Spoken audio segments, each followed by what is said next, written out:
So you sit down, open Blender, and you're like, all right, I'm going to sculpt this. And then the journey begins. You start sculpting, and yeah, it's not looking how you imagined. You try fixing it, adjusting things, still not quite there. And at that point, you're like, all right, fine.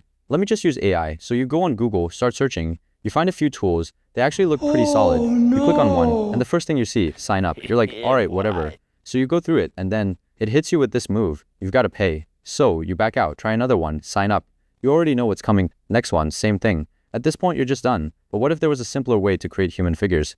No paywalls, just a quick setup, and you're in a simple way to go from 2D to 3D. Now, just so you know, this isn't near perfect. You're not getting a studio level scan, but it's good enough for quick characters. So the first thing you want to do is download and install the DAZ Install Manager. You can grab it from the link in the description. It's completely free. Once that's installed, go ahead and install DAZ Studio and all 3 Genesis 9 starter essentials. DAZ 3D is mainly used for creating realistic human characters. So once you've launched DAZ 3D, go ahead and open Face Transfer and import your image. Now you can use any base, but I recommend sticking with Genesis 9. Then choose the gender that matches what you're going for. I'll be using an image of Michael Jackson for this video. Click Generate and let it do its thing.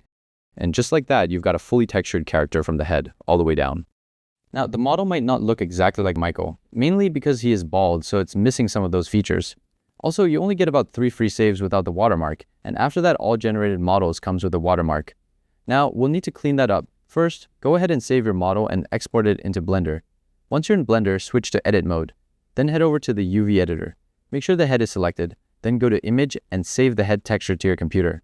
Now open that image in Photoshop or any image editing software you prefer, and clean up the watermark. You can use tools like the spot healing brush, the patch tool, or even a regular brush. You can also do some quick color correction here if needed. Once you're done, save the image. Back in Blender, make the texture single user by clicking on the user count icon, then reload your edited image. And just like that, you're done with the modeling and texturing. Now keep in mind once again, this is just a quick way to generate a 3D model from an image. Results will vary depending on the person and the lighting in the image. If this helped you out, drop a like and subscribe for more content like this. I'll see you in the next one.